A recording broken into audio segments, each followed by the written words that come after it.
So my name is Queentah Wambulwa. I am a survivor of technology facilitated gender-based violence. My ex-boyfriend sent my nudes to the public, and it is what inspired me to start my foundation on mental health to support other survivors access mental health care in Kenya. So I live in Kenya. I just came in for this event. Grateful to Lydia again for the opportunity to come and showcase the work that we're doing with Girl4Girl Africa Mental Health Foundation to make sure that survivors are getting all the necessary support. So in this book is my amazing story, battling with depression, anxiety, and suicidal thoughts after my news was sent to the public, and the work that I do in Kenya with other survivors.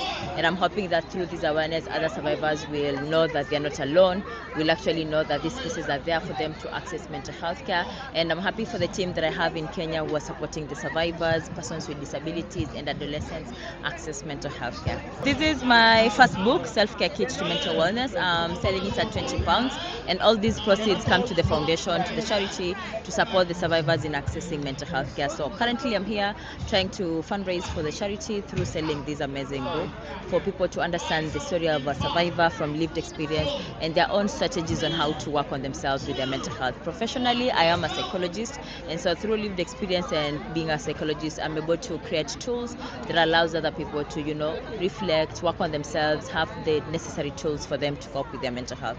Stigma is the factor that makes a lot of people not seek help, and I'm glad that through our holistic approach in Kenya, we've been able to support more than 1,000 survivors. Last year, in 2023, we were happy to host the Queen of England, Queen Camilla, who came and actually saw the work that we were doing in Kenya, in Mombasa to be specific, with the survivors.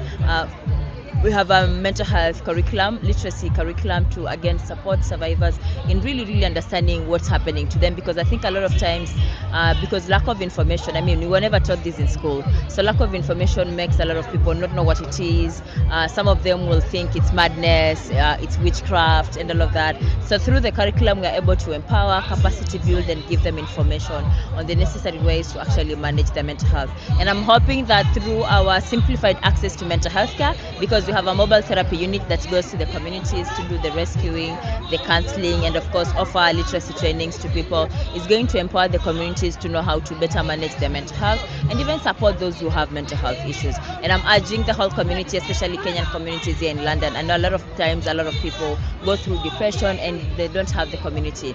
But just today being here and seeing all this community, I hope that anyone who is struggling with mental health will know that they have community and suicide is not an option.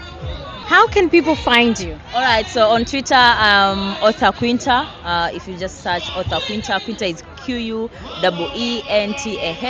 On Instagram at official Queentah Wambulwa, on LinkedIn at Queentah Wambulwa, and also on Facebook at Queentah Wambulwa. For the non-profit, you can find at Girl4Girl Africa Mental Health Foundation or at G4G Africa. And we're here to actually simplify access to mental health care, make it normal conversations among people, and people to know, especially those who are struggling, to know that they're not alone. Thank you so much. Thank you. All right.